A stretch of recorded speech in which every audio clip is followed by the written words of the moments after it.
أنا شخصيا فاجأني الوداد في المباريات السابقة وقلتها، ويعني نأكد بأنني قلت بأن الوداد لن يصل للنهائي، لكن أمس أدى مباراة بطولية صراحة وكان في المستوى المطلوب وعاد بالتأهل من بريطوريا من جنوب إفريقيا، رغم أنه لا بوسيسيون كي تشوف لا بوسيسيون دمال وعدد الفرص الهائلة اللي ضيعها فريق سان داونز، ولكن الوداد ماهوش من السهل أنك تعود بتأهل رائع من جنوب افريقيا لمواجهه النهائي الاخر. كان الفريق النادي اللي راح يواجهه هو الاهلي المصري بعدما فاز ذهابا وايابا امام اضعف فريق في النصف النهائي، هذا هو الترجي الرياضي التونسي. ما كانش اضعف قبل المقابله هذه، الترجي التونسي كان فريق محترم. لا، مع شبيبه القبائل لم يظهر الكثير لولا هذوك النيران شفناه امام شباب الوزداد، فاز عليه بواحد مقابل 0 هنا في 5 جويلية.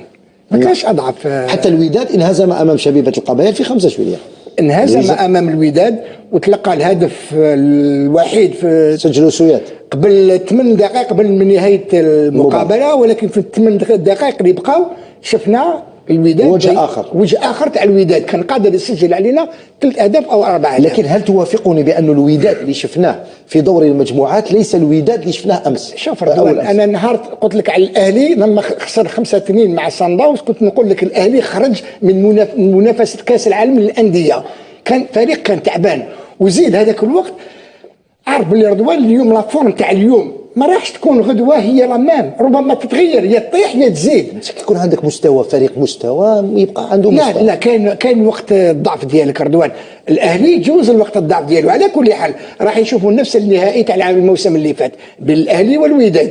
لما تكلمت انايا لما قلت لك سان داونز فريق محترم، فريق عنده لاعبين، فريق منظم، يعني اداريا في الميدان كل شيء عنده، ولكن ماهوش هذيك القوه اللي الناس كانت تتكلم تقول لك فريق قوي. قلت لك انا بالنسبه لي فريق شباب الوزداد ما كانش في المستوى، كان ضعيف، هذا ما كان. واليوم شويه حاول تكلم وزاد ياكد واش انا نتكلموا فيه. عندك بطوله ضعيفه جدا، هذه ما تقدرش يعني تقاوم امام الانديه الكبار كما الاهلي. لكن بماذا تفسر يا محمد يا قاسي سعيد أن شبيبه القبائل فازت على الوداد البيضاوي في دور المجموعات، في حين هذا الوداد البيضاوي اقصى سان داونز كما نقولوا سحقت شباب الوزداد برباعيه هنا في ملعب نيلسون مانديلا وفازت عليها ايضا في لقاء العوده.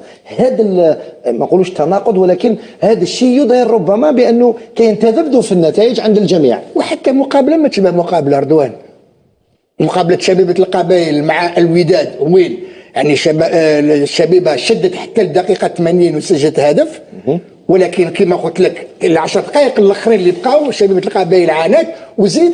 حتى المقابله ما تشبه الاخرى. انا نهار كنت نقول لك باللي سان داونز ما قلتلكش ما يروحوش للنهائي، ما تكلمش هذا الشيء. انا قلت يروحوا للنهائي، كانوا قادرين يروحوا للنهائي. الفريق لاباس به، ولكن ما عندوش القوه هذيك اللي الناس رضته لنا غول. سان داونز ماهوش سيتي. البعض اصبح يقول سيتي تاع افريقيا، بعض سيتي تاع افريقيا، ولكن شفنا الوداد ولا مرتين في النتيجه، ماشي مره واحده. البارح ما ولا مرتين في النتيجه. المقابله ولو جرت في ظروف يعني لا باس بها، ولو ان رئيس سان داونز سمير حل البيبان تاع الملعب، الدخله كانت مجانا. وهذا كل الجمهور ما كانش معمر، يعني ما كانش الجمهور هذا واش عندهم. وزيد الظروف اللي لعبوا فيها، يعني الطقس كان لاباس به 19 درجه، وزيد الساعه الثانيه ماشي شويه كانت، ولكن يبقى الوداد من اقوى فرق في افريقيا. راح يظهر هذا بوصوله للنهائي، وداد الامه كما يسمى. رضوان كاين ثاني في راجل في كره القدم حتى مباراه ما تشبه انا معاك، ولكن كيكون عندك انا اظن ان التفاعل تاع المدرب شباب الوزداد والتفاعل تاع المدرب الجديد تاع وداد البيضاوي هما الاوندروتون جابوا انا عطينا شافوا مدرب ما يصلحش الحاوه جابوا مدرب صنع نافار. شوف كيفاش الوداد كيفاش لعبوا كيفاش امتصوا الضغط اون بريمير ميطون، شدوا قريب سان داونز ايزون بو كاناليزي سات ايكيب، وبعد ردوا الند للند كملوا كما قلت انت البوت الدوبل يل كونت با يل كونت تكاليفياو. شوف بالشباب لونترينور تاع شباب الوداد كيفاش تفاعل في المقابله هنا، كيفاش حل اللعب، ما غلقش غلقش ما مطش تعتقد انه المشكل فقط في المدرب؟ كاين المستوى ولكن انا اظن ان البارح لونترينور تاع الوداد عطانا درس كيفاش نتفاعلوا مع مقابلات ضد ان ادفيرسير يبان لك اقوى. حنا كان على بالنا باسكو اون ايتودي سانداوز اون سافي الكاليبر النيفو دي سانداوز، مي التفاعل تاع الكوكي في هذاك النهار وكنا قلناها باللي ما عرفناش لعبنا كي اللي لعبنا مقابله نورمال يدي لا بروميير مي طون ايتي سوربري. علي بن شيخ، هل فاجأك اقصاء سانداوز؟ هل هذا الفريق والله ما نقولش اون سوريستيمي سانداوز، كنا نشوفوا فيه هذاك الفريق الذي لا يهزم، كلنا رشحناه باش هو يفوز برابطه الابطال. علاش؟ بالنظر لما شاهدنا انا شباب بلوزداد المستوى تاعو في كل مره، وخاصه انه فاز امام الاهلي المصري بخماسيه، فاز على الاهلي في دوري المجموعات 5-1. قلنا بالك مبارياته حتكون بور لا فورم شكليه، لكن امس رغم لا بوزيسيون اللي تجاوزت 61% 66%، الا انه الوداد البيضاوي يديفونديو مليح، يلعبوا الهجومات المعاكسه بطريقه رائعه. هل غلط او غلطنا في الوداد لما قلنا بانه هو بعبع افريقيا؟ لا، الوداد ما غلطناش فيه. لا الصندوق كيف ميم الصندوق ما غلطناش فيه، اللي كنا نقولوا فريق في المستوى يلعب كرة القدم جيدة منظمة بيان اورغانيزي كي الساعة، ولكن اللي غلطنا فيه هو الوداد اللي شفنا لي ماتش اللي فاتوا ماشي هذا هو الوداد صح. اللي لعب ضد ساندونس ذهابا وايابا. كي تشوف هكذاك انت اي واحد ينجم يقول لك ساندونس اللي هي اللي تربح في بلادها، مي هنايا شفنا التغيير وراه التغيير تاكتيكمون لونترينور إلا مي سون ايكيب تاكتيكمون في المستوى بلو غلق كاع لي زون وقعد اللور ويلعب الكونتر، والكونتر الوداد يسون افيكاس فريمون كريا ورطاو كريا وديزوكازون بيت.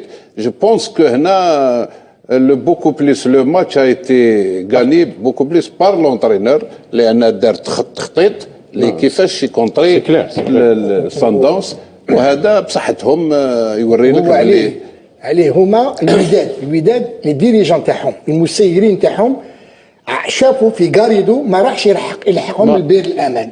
يعني كيفاش خاصة بعد لقاء الديربي مع الرجاء، خاصة يعني لا، وحتى المقابلة اللي ماشي تعدى قبل الديمي فينال دور ربع نهائي، شافوا باللي المسيرين شافوا باللي مع غاريدو ما راحش يروحوا بعيد.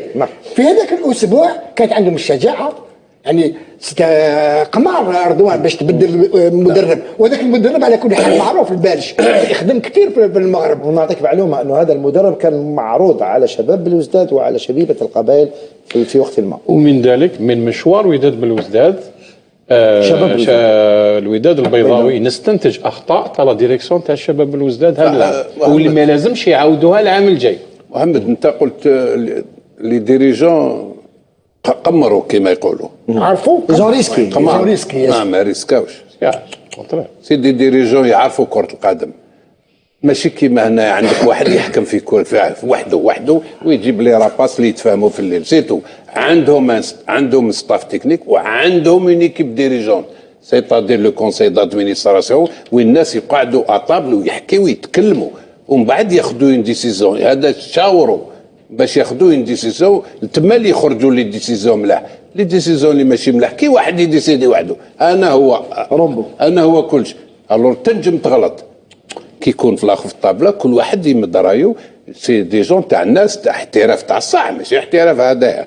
فرق بين الوداد واش كاين هنا في لا جيستيون. نهضر لك يبقى الفوتبول ما من الفوتبول لا بروف دائما الوداد تصيبها الوداد والرجاء تصيبهم الفوق على نروحوا لما قاله سمير عماري شويح. هل كانت عنده شجاعه الحارس شويح انه يقول الحقيقه كما هي؟ قال لك عندنا بطوله ضعيفه، عندنا تسيير تاع اموال ضعيف وضعيف جدا. قال لك الفرق اللي تلعب لو دي طابلو عندها الاموال والباقيين الاخرين ما كانش اموال عمر بهم برك شامبيونا، والنتيجه اننا افريقيا ما عدا اتحاد العاصمه اللي الحمد لله راه وصل للنهائي شفنا بانه ما راناش نوصلوا في لا شامبيونز ليغ الى النهائيات. طبعا عنده الحق، هو يلا دي ان ايفيدونس لو فات كان دي زيكيب عندهم لي مويان اي دوطر نص الكبير ما عندهمش لي مويان، خلق نوع من ديزيكيليب اختلال ولا لي فورس اون بريزونس ماشي كيف تلقى دي زيكيب عندهم كلش ومام عندهم لي مويان يجيبوا لي ميور جوار دو شامبيونا افيكتيفمون tu as une bonne, enfin, soi-disant une bonne équipe. Mais en face, ما كانش اللي يجيب لك هذيك لا كونكورونس، يجيب لك هذاك l'adversaire اللي يطلع لك النيفو. Après on se retrouve avec des matchs qui sont déséquilibrés. رضوان، الهدف تاع الانديه اللي عندها الاموال اللي عندها شركات نحكموا شباب الوزداد، الهدف تاعهم